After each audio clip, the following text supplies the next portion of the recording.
তবে আমি আপনাকে গ্যারান্টি দিয়ে বলতে পারি শীতকালে তাপমাত্রা যত নিচেই নামুক না কেন আবিদের চরিত্রের নিচে নামতে পারবেন না।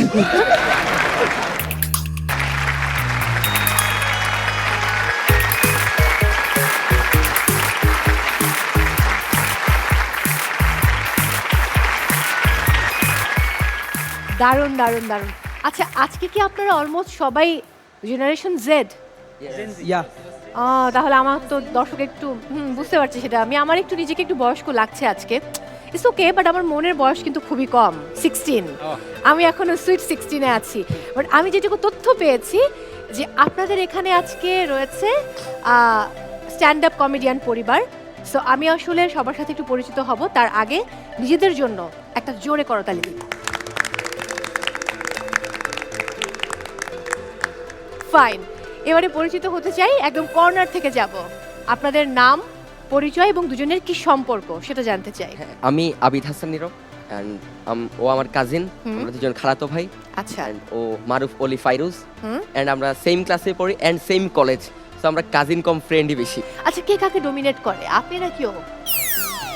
সেম সেম সেম দুজন দুজনকে ডমিনেট করে? আচ্ছা, আমি জাস্ট কিডিং, আমি মজা করছিলাম। ওকে ফাইন, এবারে পরের পরিবার। আমার নাম হচ্ছে নূর মোহাম্মদ রনি খান, আর আমার হচ্ছে ছোট চাচা। তো আমার চাচা নাম হচ্ছে সালমান খান।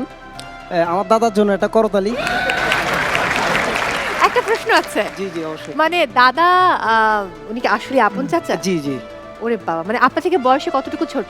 সে আমার 2 বছরের ছোট। আচ্ছা, দারুণ দারুণ দারুণ। এবারে পরের পরিবারের কাছে যাব। আসসালামু আলাইকুম, আমি ফারিয়া তানহা মৌমি। আজকে আমি আমার কাজিনকে নিয়ে এসেছি এখানে। ওকে ফাইন, মৌমি আপনি তো একজন স্ট্যান্ড আপ কমেডিয়ান, জি, কোথায় পড়ছেন এখন?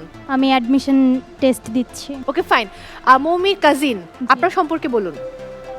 আমার নাম সুহা জামান, তো আমরা কাজিন কম বেস্ট ফ্রেন্ডই বেশি। আচ্ছা, আপনার কি এক ক্লাসে পড়েন? জি, আমরা দুজনেই অ্যাডমিশন ক্যান্ডিডেট। আরে বাবা, তাহলে তো ভীষণ কঠিন সময় পার করছেন। ফাইন, এবার আমি পরের পরিবারের কাছে যাব।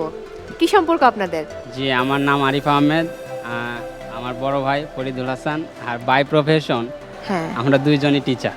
দুজনেই টিচার? আরে বাবা। ওকে, ভাইয়ের কাছে যাব। কঙ্কাশের পরিবার আগে দেখেছেন? জি অবশ্যই। আচ্ছা, কোন কোন সিজন দেখেছেন? এটা কিন্তু ফোর্থ সিজন। সিজন 3টা দেখছি আর কি। ওকে, এবারে লাস্ট। আমি সুমাইয়া নূর, আমার বাসা রংপুরে, আর আমি এসেছি আজকে আমার কাজিনকে নিয়ে, আমরা ঢাকাতেই থাকি। আসসালামু আলাইকুম, আমি মুনতাসির ইমন। আমি পেশায় একজন কম্পিউটার ইঞ্জিনিয়ার, বর্তমানে একটা আইটি ফার্মে কর্মরত আছি। আর ও আমার কাজিন, আসলে ওর হাসির কয়েকটা সিজন আমি দেখেছি, সো সেই ইন্সপিরেশন থেকে আজকে আসা। আচ্ছা, ইনশাল্লাহ ভালো কিছু হবে। ইনশাআল্লাহ, ডেফিনেটলি। সো আজকে তো অনেক ফান হবে, কারণ এখানে প্রত্যেকটি পরিবারে একজন করে স্ট্যান্ড আপ কমেডিয়ান আছেন। সো আমরা আজকে অনেক ফান করতে চাই, মানে ফুল অফ ফান হবে আজকের এপিসোড, এটা আমি বিশ্বাস করি। সো ফার্স্ট একটু ফান দিয়েই শুরু করব। আগে আমি একটা পারফরমেন্স দেখব, তারপর আমি গেমের নিয়ম বলবো এবং কি কি করতে হবে সেগুলো বলবো। সো ফার্স্টে কোন পরিবার আমাকে একটা পারফরমেন্স দেখাবেন? কে? রনি, এদিকে এদিকে, আমি এদিকে। এই যে ওইদিকে। আমার নাম রনি খান ছিল। রনি খান, আমি তো জানি, নাম তো অনেক বড়, অনেক বড় নাম, নূর মোহাম্মদ রনি খান। আমি শুধু রনি, ভালোবেসে রনি ডেকেছি। আমার লাইফের ছোট্ট একটা জিনিস শেয়ার করব। শিওর। আমি আমার এলাকায় গেছিলাম আর কি। তো এলাকায় যাওয়ার পরে আমাকে একজন মুরব্বী, ওনার বাসায় টিভিও নাই, ফোনও নাই, সে কিন্তু বলতেছে ভাই আপনাকে কোথাও দেখছি। আমি বলছি হ্যাঁ দেখতে পারেন, আমি এলাকার এই সন্তান। না না, আপনাকে মিডিয়াতে কোথাও দেখছি।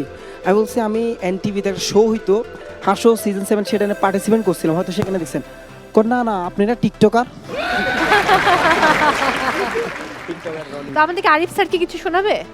আপু, আপনার হয়তো মনে আছে ওই যে পিছন ওই একদম সামনের সারিতে আছে আবিদ হাসান নীরব। হ্যাঁ। আপনি যখন হাসোতে গেস্ট হিসেবে আসছিলেন একটা জোক শোনাইছিলাম শবনম ফারিয়া আর আবিদ হাসান নীরব নিয়ে, যে চিন্তা ভাবনা আর ভুল চিন্তা ভাবনা। এক্স্যাক্টলি, হ্যাঁ, হ্যাঁ। ওইটাই সেই আবিদ হাসান নীরব, ঠিক আছে?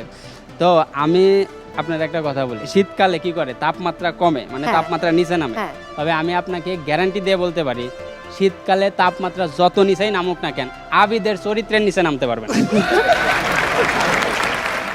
আর আমি এগ্রি 100%। আর এই যে আমার নিয়ে কথা বললো রনি, ওরে নিয়ে কি কথা বলবো আপু? ওর বাড়ি কুমিল্লা, যার নামের শুরুতেই কু, ঠিক আছে? আমরা দেখেন, আমি আপনি আমরা যদি কোনো কাজ করি সেটা হয় কর্ম, আর ও করলে হয় কুকর্ম।